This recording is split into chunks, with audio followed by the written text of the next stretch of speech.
Bukod kay Vice President Sara Duterte, ilang politiko ang dumalaw kay dating Vice President Leni Robredo sa Naga City sa gitna ng pagdiriwang doon ng Peña Francia Festival. Nakatutok si Oscar Oida.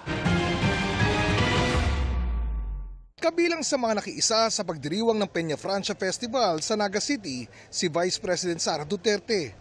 First time daw dumalo ng Vice President sa festival. Batay sa pahayag ng Office of the Vice President, inimbitahan ng bise ng isang kaibigang Bicolano na dumalo sa Centennial Anniversary Mass of the Canonical Coronation of Our Lady of Peña Francia kahapon. Ang naturang kaibigan din daw ang nag-ayos ng casual meeting ng bise kay dating Vice President Leni Robredo. Sabi pa ng OVP, ilan pang kilalang personalidad sa Bicol ang kanyang kinita. Hindi nila mukhang desperado o distressed si Duterte. Sa aming pakikipag-usap kay Robredo kanina, hindi niya idinetalye kung ano ang pinag-usapan nila ni Duterte sa loob ng isang oras. Casual at walaan niyang bahid politika ang pag-uusap nila ni Duterte nang magpunta ito sa kanyang bahay sa Naga City.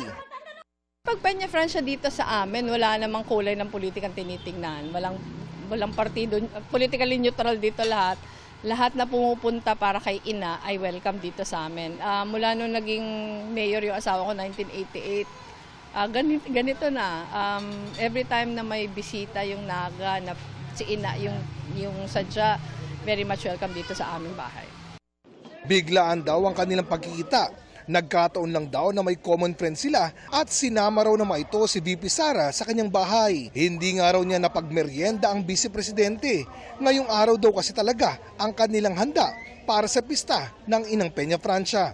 Kaina, bumisita rin kay Robredo sina Senator Bong Revilla at DILG Secretary Benher Abalos na nasa Naga para sa pagdiriwang ng Peña Francia Festival. Para sa GMA Integrated News, Oscar Oida, nakatutok, 24 oras.